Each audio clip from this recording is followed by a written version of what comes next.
And welcome to another episode of Two Lads and a Pickle. I'm your host, Evan O'Hanlon. And I'm your host, Dale Cronin, and welcome back to yet again another episode. And let's just get straight into it. I'm going to give this lad an introduction, even though he needs none. So today's guest thinks he's an absolute funny man, a bit of a comedian. A wannabe Tommy Tiernan.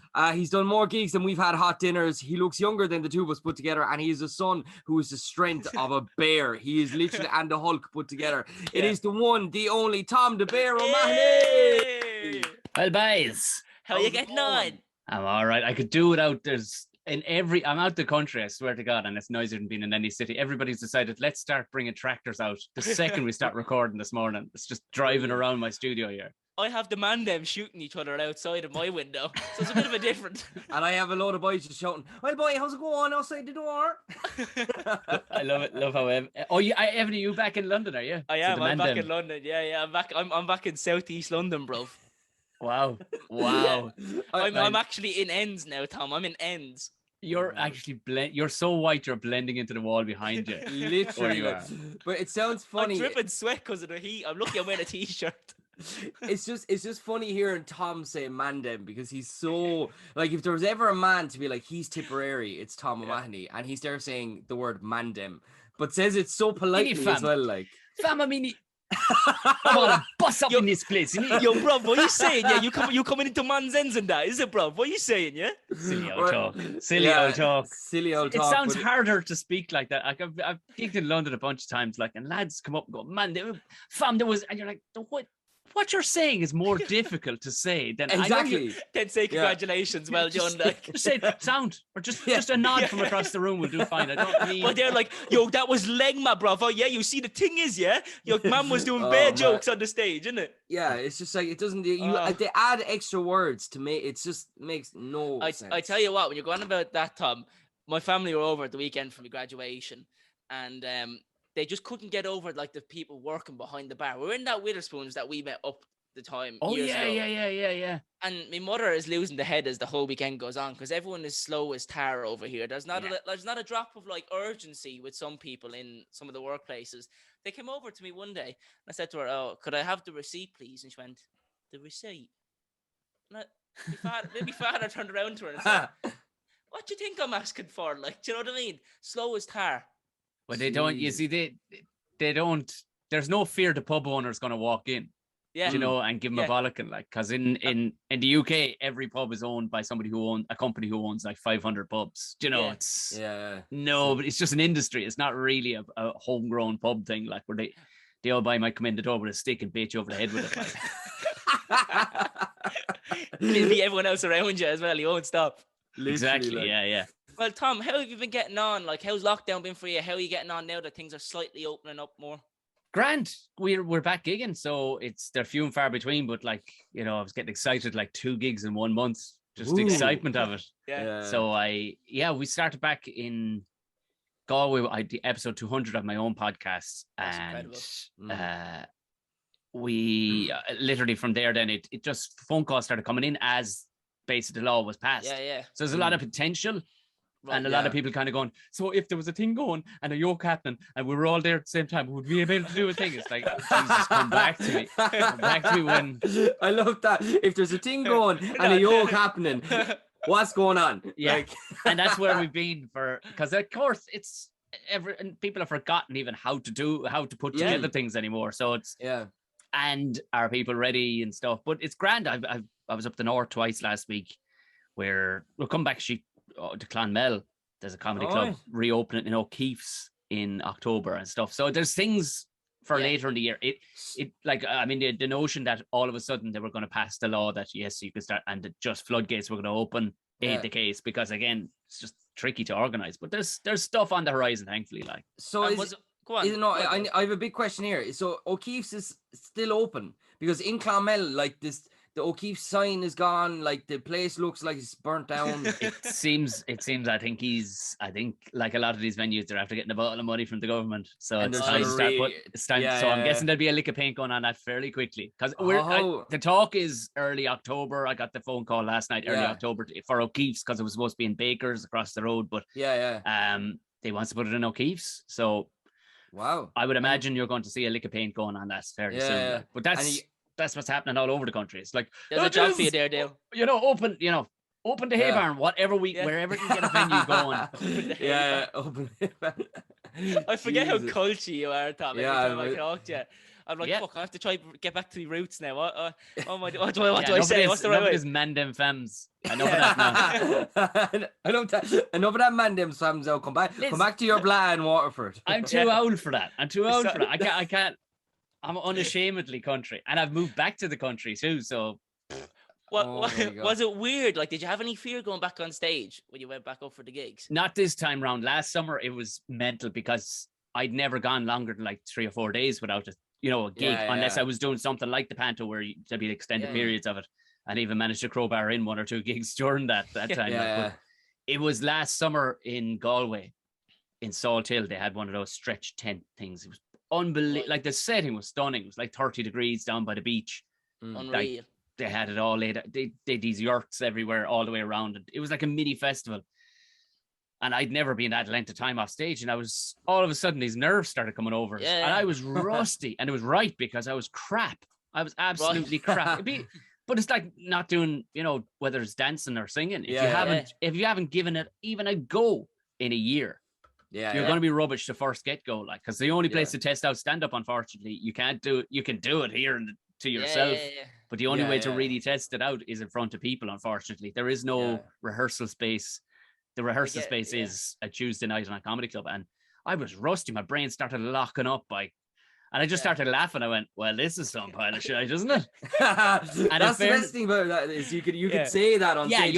Listen, I'm shit. Bear with me, like. Yeah. And to be fair, everybody in the audience was kind of shit at being an audience member too. They were like, we don't know how this happens. You're on the stage for 20 minutes, all of you apologizing to each other. No, I'm sorry. No, I'm sorry. That was more or less it. Well, we got to go, and after about 15 minutes, we got to go, and it freed up a bit. But so I was prepared for that this time round. When we went back to it, I understood, okay, there's going to be rust, so don't let it frighten you too much. Like, so. And is a lot of your material now based off lockdown and stuff? I try to stay away from that. A bit. Unless it's unbelievably original or something I think people haven't thought about, or but if it's going to be, I was gassed about making banana bread. You know what I mean? I'm gonna put it, and I guarantee there's a rake of shithouse comedians doing that. And they'll probably end up getting more successful things as a result of it. But I can't play into the low-hanging fruit crap, like when it's do you remember when it was gas when we missed our communion? You're in your 30s. What are you talking about? I can't. See, that worked on us. And that's the problem, is like that stupid shit works on stupid idiots like us. So we're going, oh my god, that guy is so funny, and then you come out and do like really good stuff, and they're like, oh, but he wasn't funny as your man with the community. Like, do you know what I mean? Look, I know, but horses for courses too. That's the thing. Like, there'll be people that love that sort of stuff who would never darken the door with me. And if I was to start writing that kind of stuff, which I've done for a few like sitcoms and things like that, I've written some stuff, but I would just then it becomes a job, because I'd hate what I'm doing. Yeah. Do you know what I mean? So I why would you I may as well go work in a construction again if I want to do a job, Exactly. So that's true. Well, I want to ask, right, has there ever been, like, when you first started off gigging, has there ever been a moment of like you literally shit the bed and like you absolutely crumbled? Was there ever that moment, or like even a moment in a set where you're like, shit, this isn't going really well, how am I going to fix this? And you never really got, do you know what I mean? Yeah, well, there's been tons and tons of absolutely rubbish gigs, like, and there's ones like we absolutely capitulate altogether.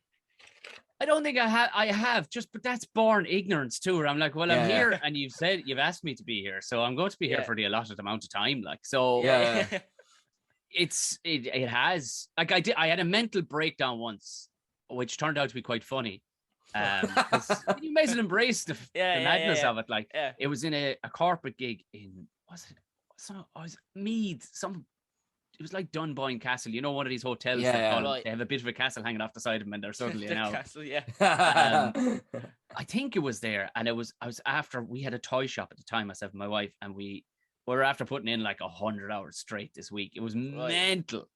And then I had this gig at the end of the week, and it was so terrible, because this company hated themselves, they hated each other, they didn't want to be there, they were there purely for the sake of Christmas.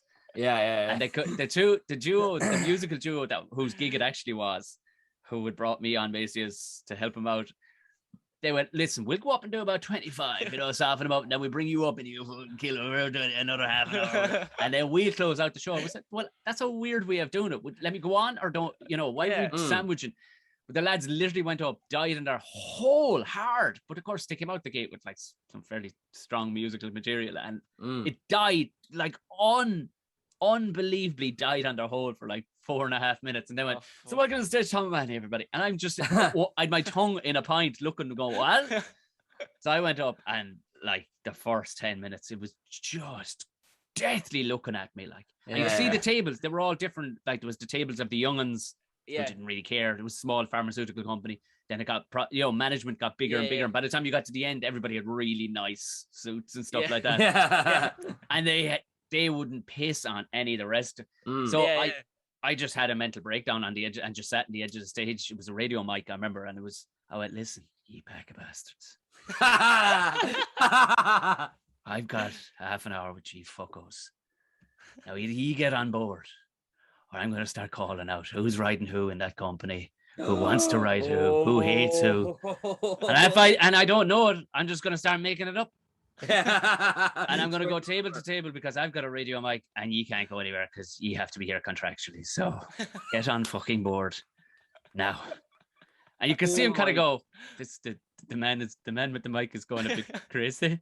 And I was. And the rest was kind of a blur, but we actually ended up having an all right, pretty good night. Like, because they just kind of went, oh yeah. They're all terrified. I just attacked the richest people in the room. That's what you have to punch up, because if you start punching down that scenario, unless there's like there was, unless the people like the younguns would say who are all didn't have half the wealth of the other.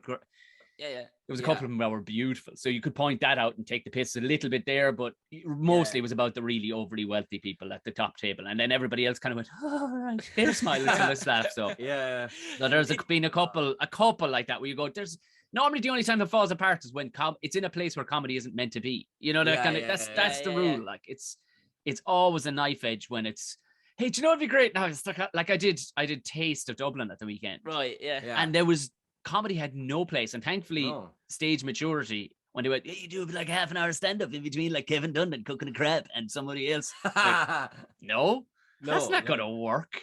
Well, hey, tapping on the mic, hey, so who wants to hear about nobody wants banana bread. And exactly, and like I know what it is. It's an open sided tent. There's a giant band playing right next door. All these D4 heads everywhere just going, had you never seen anything about chili and ice cream? I just thought it was in Peru. And I'm going, so all I did so I just brought on fellow Tipperary man, Paul Marsh, and we just took the piss out of everything and just sat there and just told stories and jokes to each other, really. But and people are listening. They're listening. A couple of people came in like who were kind of gas, who were kind of, we read it out, but it was pointless to even attempt it. So maturity teaches you what to do in the end. We were getting paid, so it didn't really matter. And I can guarantee you, the PR one that booked us, she didn't care. She was on the sauce at that time. So I just felt like, Todd. Is that when you're coming up with material, Tom? Is it based on like where you're going because you travel a lot with your gigs, or is it just generic? You can change every joke to like where you are, if you know what I mean. Yeah, I do. I used to do that, but I try to make it a bit more personal now. But also, like, I mean, a lot of stuff is transferable regardless. Like, I don't. Again, the idiot in me. I probably should tailor to the audience more and whatnot. But it's kind of like, get on board, it's it's grand. Like, if I have to come down and absolutely tickle all your balls, like this isn't worth doing, like, you know what I mean? Yeah. So let's just. I thought we were doing. You thought. Don't worry, dude. Yeah, if only this wasn't on Zoom, guys. If only this wasn't on Zoom. Cronin wouldn't have attempted that if this was on. No, I wouldn't, because he would have went. He would have done it, and he would have squeezed the life out of me. Jesus. So, Tom, you're in a new background that since last time I chatted to you and Dale chatted to you. Tell us how the studio, when did you build it? What was the inspiration behind the studio? How long did it take? Tell us all about it. It probably took in total about a month, but I just knew it had to be done because we moved back down home and I built a log cabin, essentially built a log cabin. And we didn't have the space that we had in the other house. That was literally it. But it's probably about the same as what we had when we were in Enniskerry, but even that didn't work great. But the property wasn't ours, so you can't really go build and stuff. But this is ours. This plot of land is ours. So it was like that. It was. I figured, you know what? It just makes sense. And I didn't actually put too much thought into why I needed it or what the purpose of it was. I didn't sit down and go, today's subject of what Tom needs. It just organically kind of grew. And I was in construction for like 12, 13 years. So it's this kind of stuff doesn't phase me too much, even though I'd be rusty again at doing it. But once I take my time, and it's essentially just a big square box with kind of cool cladding on the outside and just ply on the inside. Do you feel like you have that separation then from work and home? That's exactly the reason. That was the reason halfway through. I was like, you know what? I'm going to paint it jet black as well. Even though it was cool timber color on the outside, I painted it jet black. Yeah. I have a proper lit sign and everything, like perfect clear sign saying Buckshot Studios, because when I walk into work, it's work. Yeah. You know, because you can gray up the area, and that's advice to anybody who's now stuck working at home forever or whatever. It has to be work. Don't be going up there in your jocks. You know what I mean? If your job is administrative, I know you're going to be in your jocks. Of course he is. Yeah. But for the people who can't make that switch, who go, you know, are struggling to work from home, make it as worky as possible, you know, as best you can, albeit, you know, you can do it in your jocks and stuff. But that was the whole reason behind it. And just the cool stuff behind it. A lot of the inspiration probably came from my mate, Gordon Rochford. Okay. He has those conspiracy guys. Oh, yes. Yeah. And more so the levels he is at. Where you're going, that's the pinnacle. Yeah. That's the top of the pile. So if I aim even close to that, then stuff should end up pretty cool. Eventually, would you like to have a studio where you can have guests sit in, or would you rather do that in a theater or somewhere like that, like with your live podcasts and stuff? I don't know. The live podcast was unbelievably fun, but I'm not sure how comfortable I am with the crossover of the two. I like a definitive line. I'm not great with blending. I like definitive lines. I'm either doing this or this, you know. Right. I do like, yes, I would love, like the studio could take 2 or 3 people here, no problem. Like, but, and I do like the idea of sitting in a round table kind of a discussion and stuff, but I like stand-up being stand-up and the podcast being the podcast. Right. Exactly, you know, it's too complete, because I can get serious. Like I've had some serious enough guests on too, you know, where stand-up is just where pure joy lives. Like crackling, yeah. Have you ever, like, when you had a guest on the podcast and you're chatting away to them and whatever, and it's like, obviously you can't say who, but it's like drawing blood from a stone, and how do you people on the podcast? Because you're on 200 episodes, I'm sure you had multiple different personalities on your podcast. There's been only a handful, to be fair, surprising people, because normally it's people that I am really interested in, because I get messages from managers and booker and age, hey, would you mind having such and such? And I'm going, can I get an hour out of them? Like, you know, and a lot of the time it just won't happen. And again, the podcast would probably be even more successful if I went after the low hanging fruit. Hey, who's popular right now? Right. Let's, let's get somebody from Love Island who's ever, and I don't care. Again, it becomes a job then if I'm doing it for the sake of just jacking up numbers, like, because numbers get people excited, you know, like that's true. I'm lucky I'm in a position now where I'm not absolutely crippled under heavy rent and stuff like that, and you know, so I'm in an okay position now. But even when I was an idiot in that I was just doing what I like to do. If I had, but it's only happened a handful of times where I think people, not out of the badness or just inability, I think they just don't have an hour in them of good crack. Then other surprises, like I've had a couple of rugby players on who are just like machines of humor. Like like Dennis Fogarty's from Cashel, right? Possibly one of the funniest people I've ever spoken to at actual stand-up standard, like like set up punchline, like unbelievably funny. Like I could have done a 3-hour podcast like that, no bother. It's us Tipperary lads. We're just hilarious. Like, I know, Dale. You're really the pinnacle of humor right there this morning, I have to say. Look, what can I say? Like, I'm half asleep. And you're saying that I'm blending into the fucking wall, huh? I'm just going to let you talk away and I'll just sit here. Like. It's Saturday night. You want everyone to feel sorry for him now, Tom. You're not in Panto now, Dale Cronin.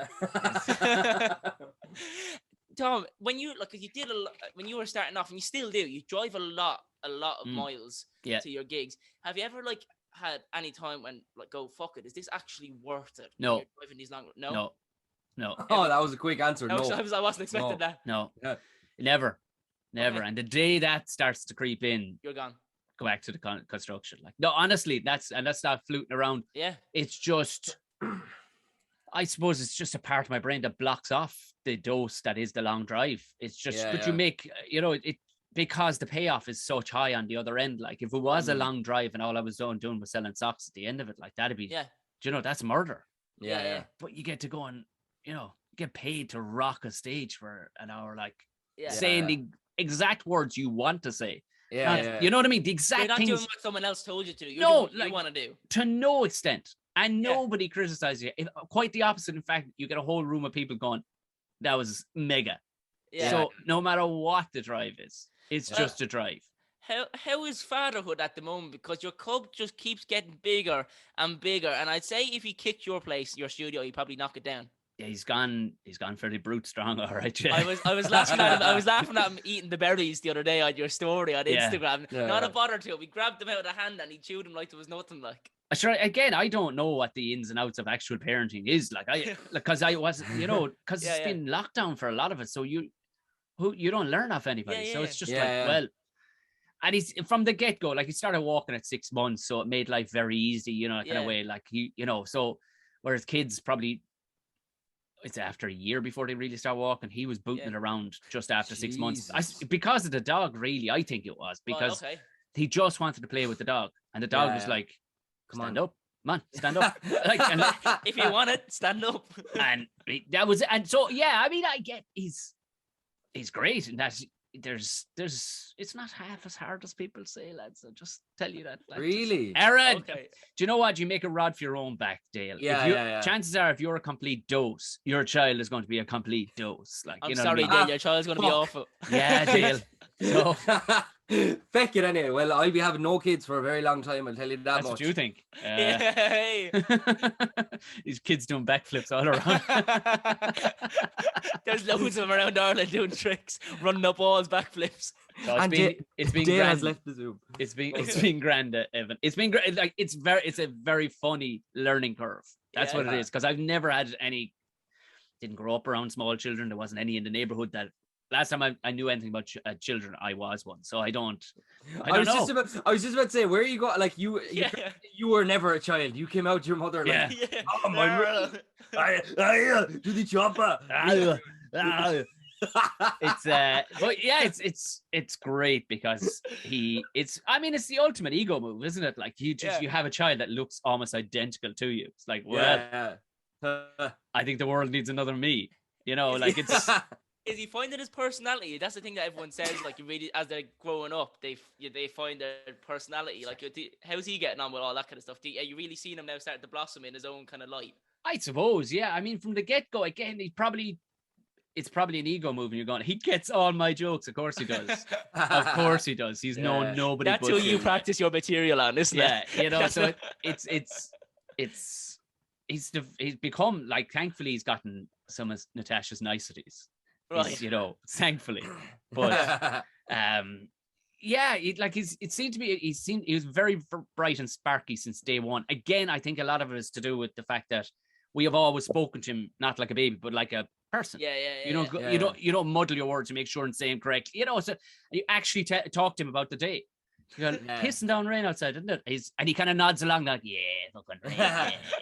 Since early doors, like, so I think it's a lot to do with animals as well. Like, we've chickens here as well, and it's stuff like that. I saw him grabbing chickens or something the other day. What was that about? He just wanted the hen. He was like, I'm having that. I was like, all right, well, you go get it, so, because I'm not picking it up for you. So he just reached over and caught this fucking hen. It's happy. But that same hen, she's a bit of a pecker, and whatever way the hen was, he was in looking for eggs and stuff inside in the hutch, and the hen just kind of came over beside him and pecked him on the nose. And there's a split second where you're kind of going, an animal has bitten my child, like, what, for a split second I'm like, do I boot the thing through a wall? What do I do? Like, it's technically your child has just been bitten by an animal but he didn't even flinch. He just started roaring, laughing, and caught the hen by the neck and headbutted the hen. Of course. But in a funny kind of a way, like, he didn't smash it. And then even the hen seemed cool with it, and he was kind of laughing. He's like, "Hey, we're all fucking 70." I'm going, "Oh, he's 2. He's literally just turned 2." I couldn't even pick up worms when I was that age. I was too terrified. Tom's gonna wake up in the middle of the night and he'll be like, "What's that noise going out to the hutch?" And it's just his son and all the hens going, "And tonight it's ready. We have hen." The hens he's like that. He's like Ted, you know, when Ted finds the goose. Yeah. Again, I didn't teach him anything. It was just kind of let him at it until the point of danger. You know, that kind of way, like, you know. Grab him on the neck. And when he does fall over and stuff, and when fucking go up we get now, you know. That's it. We've been to the park a few times, and you can understand because people have been locked up. It was just we went down a different route rather than just mollycoddling the shit out, and we just kind of went. Do you want to be one of us? If you want to be one of us, you fucking deal with it. With it, and children are unbelievably bouncy. They literally bounce. They've got double the bones we have. They're just little balls of jelly, like, and they can hop up. Do you think the dog is a savior when having a newborn? Yeah, 100%. I would be my number. I give no advice to anybody, like, but if I was to, it'd be have a dog and have to have a good crack dog beforehand, like. The dog is good old nature joke, like, but like now there was the crossover where they have you meet the dog meets the child on a separate and it was just outside the house first. And after it was day three we brought the dog over from the in-laws, and then it was best of friends since then, like, and it does. You'd see the dog too, like, you know, not that she needs to be overly protective, but there's, you know, if he cried for a second, the dog straight away is over beside him, kind of looking around, go, who the fuck we kill? Who do we kill? You know what I mean? Like, it's. I feel like your dog's even an assassin, like. Yeah. Oh, definitely. Oh, for sure, the dog is an assassin, like. But no, like your dog is brilliant. So I saw you put up on your Instagram the thing you'd put it up before. Yeah. Oh, I don't know. I actually got a fright because then I was like, is Tom after shaving his hair? Because the amount of people who said that to me. You had no beard even, and I was like, what is going on? Because nothing else suits you now. If you change, I won't like what you look like. Unfortunately, people have. People got thick with me. They were like, hey. You didn't cut that off, did you? I went, what? No, it's from like last year. Have you had a haircut since? Oh yeah, Jesus, yeah. Like this shit would be down to my ass if I didn't cut it off. Like I'd look like Dog the Bounty Hunter. Oh, remember him? He was class, man. Yeah, he was class until he got a little racist and a little racist. I love he said it in an accent, like fucking brilliant, man, brilliant. But so I want to go back. I just want to go back to something you said earlier that I never even knew about. I know, so obviously you're a comedian and that's what everyone knows you for, but you obviously had other jobs, that you worked in construction, you did loads of other stuff, but you said you and your wife owned a toy store. I told you that. You never told me that. I knew that, Cronin. Yeah, I did, but listen, you're thick, like, so you know what I mean. It's understandable. All he hears is women. That's all he hears when someone's talking. It's just women. Yeah. He's like, me and my wife have your wife? Her name and number, please. I already have that. Anyway, I'm joking. Tom comes through the street with the dog and the child and the hen, like fucking bait the shit out of me. Where did you start off, Tom? Because obviously comedy wasn't your first trade. So tell us the story of how you got from, I suppose, school into comedy. It was like it was the time of the boom was really kicking off in Ireland, right. You know, early 2000s and stuff, and just I don't know if I even wanted to go to college. I didn't know what I wanted to do. Like it was just nobody does. Like, you know, I had no clear, you know, there wasn't like the family trade of all going to the army or something like that. So it was construction was looking likely because I mean a lot of, it goes hand in hand with probably the agricultural industry. It's just hard, you know, it's roughneck blue collar stuff but I got enough points, thankfully, to go with the rest of the boys where we were having great crack. That was really all it was. It's a sesh. Going. We all went to Limerick and studied different things like construction management. I did site civil engineering. Came out the other end of that and just did that. I'd been labouring on building sites during summers as well before that, but just did 10 years of that, and it was insane. Just aged me. Like I looked older. In my 20s than I do in my 30s. You were wham back then. Now you're still you're still a wham fella. I was like back because you're playing rugby as well, weren't you? Yeah, I was an absolute tank. And MMA, like. You did. See now, I didn't know you did MMA. So if I didn't know that, you did. I literally told you. I knew you done the rugby and all. So if I didn't know you did MMA, I would never have challenged you. Do you even know that's Tom O Mahony? Do you? Tom, you didn't recognize it. What? Explain to the child, will you? God when bless did you do MMA? It was to be fair, it was nothing to the standard of a set sport that it is now. It is a set sport. But back when MMA started in, I suppose it was the early 90s, but this would have been the mid 2000s for me. Right. It was still run with a brung. So people like who were turning up with karate to fight judo, and that's the way it was. And it was just, there was a scene at the time in Cork. There was just a small scene. And just we would train at, and like the wrestling side of things kind of was always raging that I never got that we didn't have a wrestling program in Irish schools and stuff, because the second I took to it like a duck to water. It's probably my low center of gravity too, like like a duck to water. I took to it. But went then. Construction was kind of going the way of the way of the woolly mammoth. It was dying out, like, and just ended up in a couple of jobs that I hated. And but they were kind of I got into it because like working for insurance loss firms and stuff like that as their assessor, because I did building, and it was like, it's like that washed up, like there was good times for so long, but like you see that the wrestler or something, the washed up bouncer, and that's what I felt like. I was like, no, I'm way better than this. What? No, this is my story. This is my story. So just start to stand up, and within I'd say 3 months of stand up, just dumped the job. I'd neither chick nor child at the time, so I was like, let's give it a go. Chick or child? That's a phrase. I've neither a chick or a child. But he didn't even say he was like, I'm neither chick nor child. That's a phrase. That's brilliant. I didn't make that up. I've never heard that. I've never heard that ever. Yeah, because you dance and stuff, so. Yeah, but can you do 3 pirouettes, Tom, huh? Yeah, but look, you hang out with other dancers, you're not going to start... It's an echo chamber. That's all I'm saying, boys. This is good for you. I'm gonna go into work now this evening going, I'm neither a chick or child.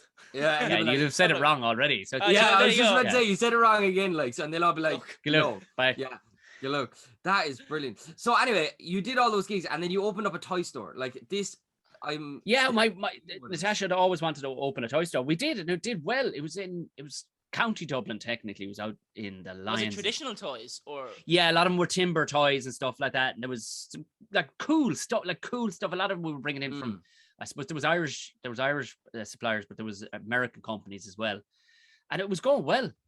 And literally the entire the estate, it was one of the old manor estates, and there was a couple of shops in there, and it just got bought up by a crowd who just wanted to turn it into, I guess, with their own thing. Like, so we kind of knew that would be it was the place for it where we were. And when we moved to the next place, it was like, it's not going to work here. Sure, it's not. And that was unfortunately it. Like, it was, so we parked it. Thankfully, we kind of probably lost a bit, but broke even. It was a great experience, like, that kind of way. So we put on a lot of events while we were there. So, things like, of Christmas, we actually had real reindeer in the shop.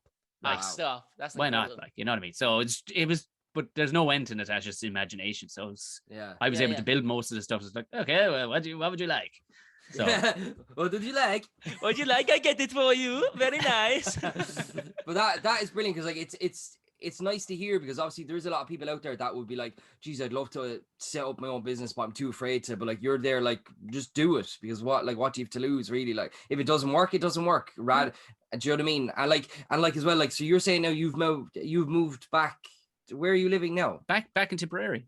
You're back in Tip. Yeah. Okay, because is it your own place or like? Yeah. Or what? Yeah. Wow. Yeah. So we were renting, and then my parents, they have a little bit of land here, and they were like, do you want that? I was like, okay. So temporarily, like that for a couple of years, the early years, we'll with the cabin we have here and stuff, and the studio, until we possibly buy or build nearby. Because this is, I just realized when you got here, you're like, oh, there's zero crime and loads of employment around here. This is actually a really good place to raise a kid. Like, so, because your priorities change too. That kind of way. You got a kid, and you're like, what's, and I suppose what's best for him sometimes almost. But also the logistics of it too. Came home from that taste festival the other night. I was literally home in an hour and 45 minutes. Yeah. Like, I didn't even get to the end of a podcast. Do you know? So you're like, listening to, you're like, I was done by 10 o'clock, and I'm home by like 11:45, grab a bag of chips in Care on the way. It was like, this is nothing. Nothing. An hour and 45 minutes is nothing anymore. Like, I'd actually devour a chipper tonight now, lads. You've actually, and it's only what? 10 o'clock in the morning. And I'd love a big dirty snack box. Oh yeah. Listen, it's that's in your genes. You just have no choice in that. You just have to have the thought of chips are always going to be there in the back of your mind. I was in a chip shop over here the other day, and I passed it, and I was like, there's definitely going to be bat in that chicken or something as I go in. I was like, you know what, I'll try it. Went in, unreal, got a chicken fillet burger, chips, and a piece of chicken, and a drink for how much, would you say? £3. Got it for £5. Yeah, I'm not surprised. Man, I used to go into it was a cafe called Ron's Calf. It was directly across from our college house. I used to go in there on a Sunday morning, hung over to bits. I used to get 2 sausage sandwiches for £2. Like, I'd say it wasn't even sausage. I doubt it. But it was unreal. It was unreal. And they'd see me walking in, they'd be like, hello. And they'd have it on. They'd have it ready for me. And I'm like, put the cat out. Put the cat out. Oh, don't say that. Poor cat. I just thought that straight away, Crona walks in and he's danccy with a little walk on him. Like, and there's a sausage sandwich, please. And like, absolutely, you're getting a sausage sandwich. Get in the back, princess. How did you know? He's in again. Oh, he's Patricia. back. Patricia walked out with a big schlong. But Tom, you're a man that loves cooking meat. Are you still cooking along barbecues and all that kind of stuff? Yeah, I've gotten back into it again because things have settled down. All the kind of building has more or less stopped here, so it's great. Managed to start back. I did a 12-hour brisket last weekend. Oh, 12 hours. Yeah, it's like nothing you've ever tasted. Is this Christ? I'm here all day. Is this? Well, you're out back and forth to it, just keeping an eye on the temperature and stuff like that. But my God. So, like, when you say, like, the 12 hours, is it still soft after cooking for 12 hours? Oh, that's why you cook it for that length of time. Like, right. Soft. Yeah, because it's normally, you wouldn't be able to, you wouldn't do a normal roast beef. It'll just, I mean, there'll be nothing of it left after 12 hours. But because this is brisket, and it's as tough as that chair you're sitting on to start off with, you have to cook it slowly with smoke for that length of time. Like, and that's what makes it soft. So it's not like anything you've ever eaten. Like, if you do get a chance next barbecue, what is brisket? It's that down the. It's okay. Yeah, it's down. It's kind of down the. It's kind of the armpit. Kind of the arm. Oh, beef. Okay, beef. Armpit of a cow. Kinda.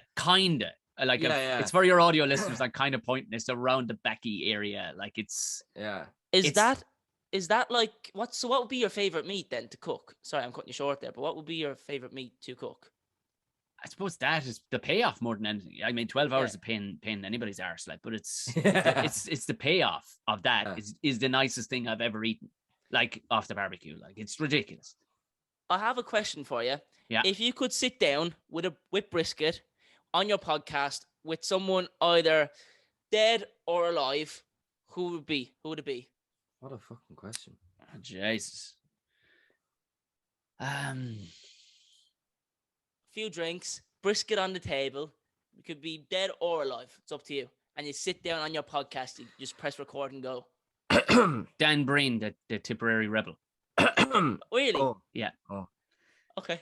Dale, even if I did actually like you, you'd probably taste and go, it's this brisket.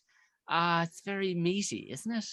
I know. Come on. Do we have something generic we can have, please? No, have you expanded? Have you expanded? I have beyond expanded chicken breasts and like water. I have expanded water. Do you know what I eat now? I eat cod. And do you know what I had? What, actually? Yeah, do you know what I had the other day? Like a couple of weeks ago? Sea bass. Fuck yous. And it was unreal. When he says he ate cod, he probably had the batter from the cod in the chipper. And he went, oh, I'm eating cod. Still, it was cod, like. No. Well, I'm so proud of you. Jesus Christ. I mean, what are you, like 32 or 33 now? Like 37. Okay, fair enough. But hey, look, good on you, Dale. I'm getting there. And what I had something else there recently that I was like, this is not me. I can't remember what it was, but I am eating a lot more now. Potatoes, was it? Yeah, I know. I had dinner with butter. I kind of have to, because sure, I live out by myself now, so I have to be like, right, okay, I need to eat. Mom isn't cooking for me anymore, like. She's still sending you up food, isn't she? She is. She actually every week she comes down with a load and containers for him in the car. She is. Here, sweetie, there's for you. Put that. I wish. With instructions man. still on how to fucking put it in the microwave. Lads, well, you're making me out to be the worst. That fella watched his microwave the other day for an hour, thinking it was the TV. Like, what an idiot. Right. Tom, so seeing this, the podcast is called Two Lads in a Pickle. We usually always ask our guests. Yes. We haven't done it in a while because we keep forgetting because we're Yeah. absolutely useless. But is there any moment that, like, a pickle that you found yourself in, like on stage or like even on the construction site or in the toy store or anywhere that you can think of that comes to mind that you were like, shit, this is a serious pickle. How am I going to get out of it? We were in America. I was Straight away, yeah. I knew. Yeah, like, yeah. We're in America. I just rakes, lads. There's so many wrongs. I know. Died and stuff, but yeah. we were. The weird thing about it, we were on our J1, and it was me, the two good friends of mine. Everybody else was kind of. We jobs straight away. We got jobs straight away, but we couldn't actually find accommodation. It was brutal. We were sleeping like on sofas of lads and stuff. Just could not. They were not. It's not to be gotten like. Yeah. And anyway, we were in like the price range. We were doing, we were. And out of nowhere, one of the boys' girlfriends, who she was living the other side of the city, she was trying for us as well. She was going viewing places and stuff. And she met this crazy old lady on the bus who had an Irish accent in Boston, and she's like, okay. all right. She goes, listen, send him over to me. And she went, like, she was a bit crazy, but she seemed very nice. So we would call over to this beautiful, beautiful neighborhood. Yeah. Stunning. And we were all, something's up here. Yeah. And thankfully, like, the two boys, Keith and Mike, like, not one on, like, I think Keith was like 6'7", Mike was like 6'5". I'm like, at least I have the two boys, right? They look the part. They looked the part anyway. So we turn up to the door, and she's completely forgotten all about it, promising this. But then she's like, come on in, boys, come on in. And she's wearing like one of those long moo dresses, and I was like, what's going on? And the boys were sailing in, and it's probably a height thing because the boys walked past, but she was about my height, and I went, I can smell brandy. I definitely smell brandy. Right. It's in the middle of the day in this beautiful house. So she's walking us around going, so lads, I do this every year. I take on loads of, lads who are over, or people, especially Irish people. I like to give them a dig out. So a month or two here, feel free.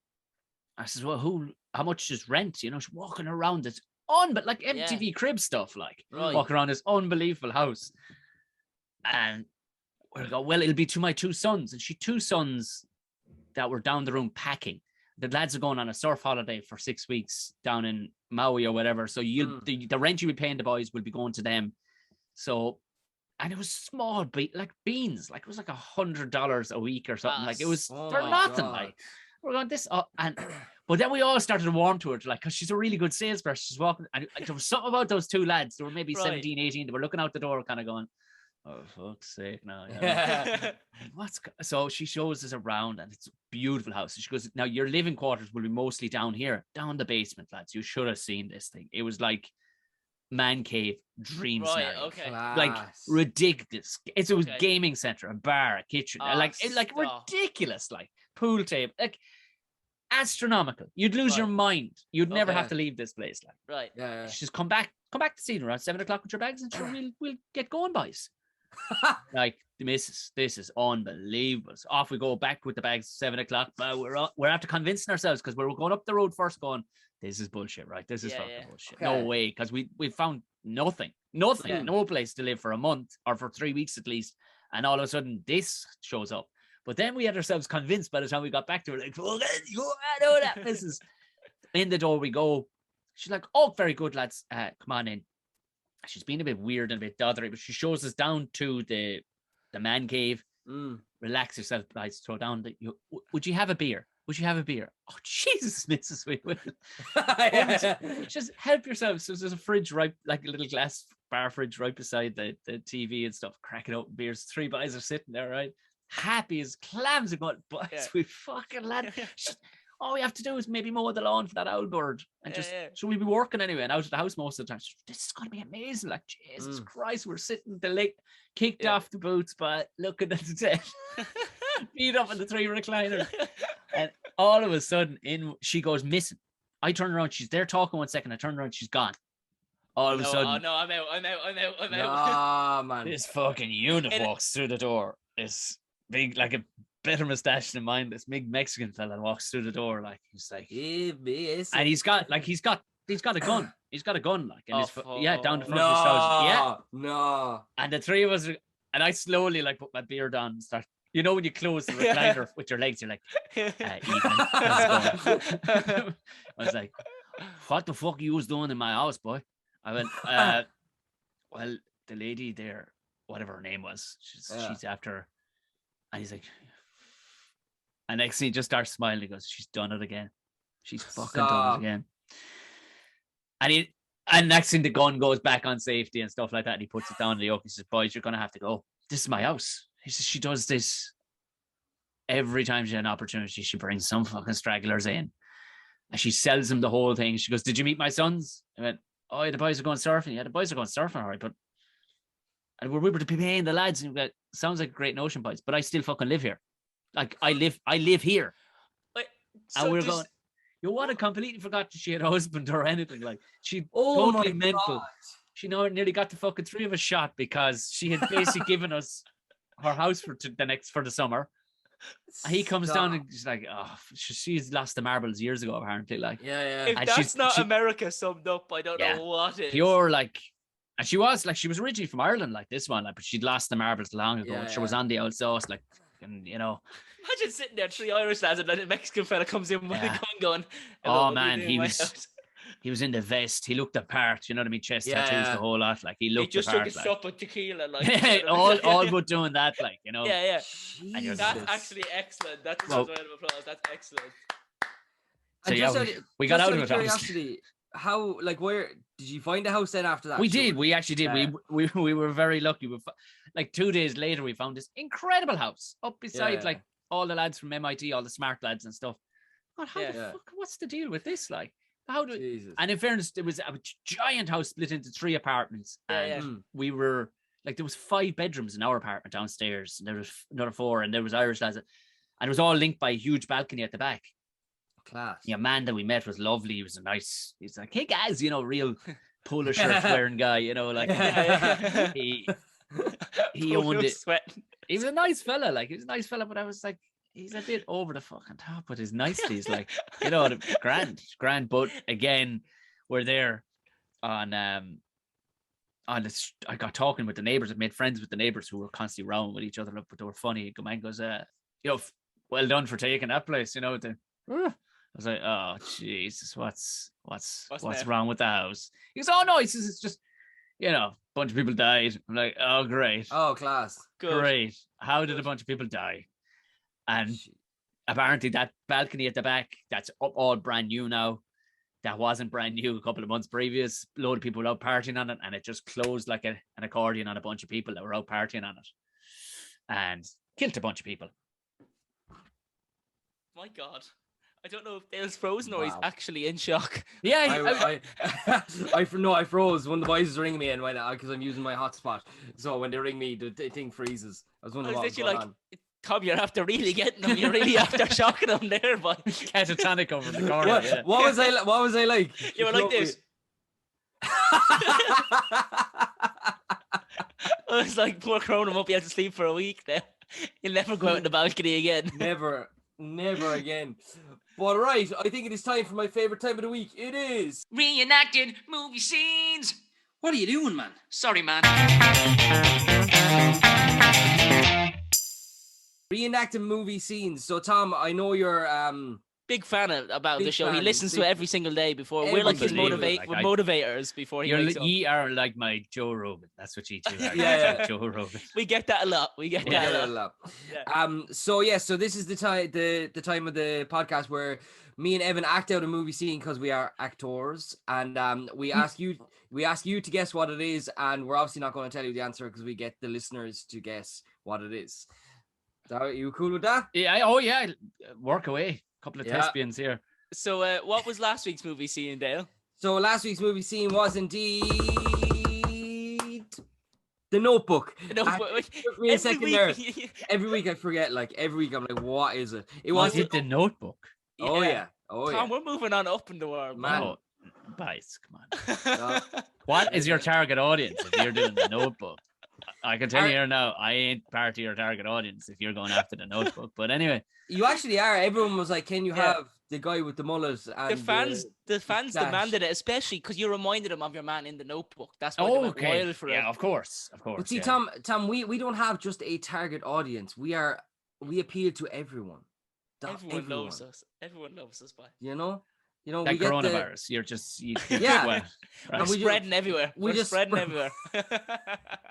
Tell you, we're spreading all over Cork, by Well, right. Evan. We'll give you a little hint for this week's movie scene. It's not a movie scene. It's a comedy drama. And this in particular scene was nominated the best scene of the whole comedy drama on its 40th anniversary, which I think is today or was yesterday. So it's a very iconic comedy series, and this is the highlighted scene of the whole of every single series. Am I allowed to guess, or do I just watch? You are. Yeah, After yeah. we do the thing, he was looking at us like we had 10 heads there, going, "What do you want me to do?" So we're going to act it out, and then you can guess what it is, but we're not going to tell you if you're right or wrong. Okay, all right. Yeah. Right. But like, if you don't get it, I'll be very shocked and very disappointed. Yeah. Can I Let's give a try. go even before you even start? Yeah, go on. Go on. Only Fools and Horses. You never know. It could be, or it might not be. Right. You don't know. Okay. You honestly don't know. Right. Will I give it a go? Will I give it a go? Give it a go. Okay, We'll give it a go. You see, nowadays, these modern Euro birds, they go for more mature men. They've made it in life. Yeah, is that why we're having no luck? No, we haven't started yet. I'll build myself up to it. Well, you better hurry up because it's closing time soon. All right. Oh, I think we're on a winner here, Trig. All right. Okay. Nice and cool, son. Nice and cool. That was fucking horrendous. But we get worse and worse each week. Like that's why I think I like my how terrible accent that was- was. It was just Yeah, interesting how he, See, but you see, that's what we go for. We go for that. Like it's so. It's shit you intentional actually bad like it. acting. We don't actually put effort into it. We make it bad. Oh, Yeah. good, because that's exactly what it looked like. Just in case there's a casting director on this right now. Yeah. So, Tom, any guesses of what that might be? I'd say Dad's Army. Dad's Army. Yeah, that's Right. final answer. I reckon definitely Dad's Army. Yeah. Okay, well, look, if anyone else in listeners want to guess what it is, let us know. Thank you so much. Tom, it's been a pleasure chatting to you. Yeah, I'd wish I could say the same thing, but sure, look, it's Well, Tom, do you know what? Fuck you, right? Yeah, Do you know what? I'm sick of your shit now, right? Me, you, I'll come down to Stop how hard this. Look at how hard he is. Like he's unbelievable, and he's just hard, man. But listen, Tom, for those people that obviously don't know who you are, even though everyone knows who you are, where can people find you? And like, where's your next gig? Do you know when your next gig is coming up? This podcast will actually be going out literally Tomorrow. Tomorrow. yeah. Next Tuesday, it's next Tuesday. I think it's the launch of the Galway Comedy Festival, and I'll be there with Andrew Maxwell. Brilliant. Yeah, next Tuesday is the next gig on the calendar, as far as I can remember off the top of my head. There's a couple dotted around. Like I'll be back running the comedy club in University Concert Hall in Limerick again on a monthly basis. So that's the last Wednesday in the next 3 months. So other than that, there's a few dotted around the place. But if people follow me on the old socials, Tom O Mahony will find it pretty much everywhere. You know yourself. That you know yourself. You know yourself. I'll be just at it. When I go at it, I go at it awfully hard. And the bottle of Lucas said. On that note, thank you very much, Tom, and it's been an absolute pleasure having you on. It's been mainly a catch up with just the week. It's not even a podcast anymore. But yeah, thank you so much for coming on. We really appreciate it. And everyone, thank you so much for listening. And until next time, good luck. Good luck, and thank you for being #1 podcast in the world.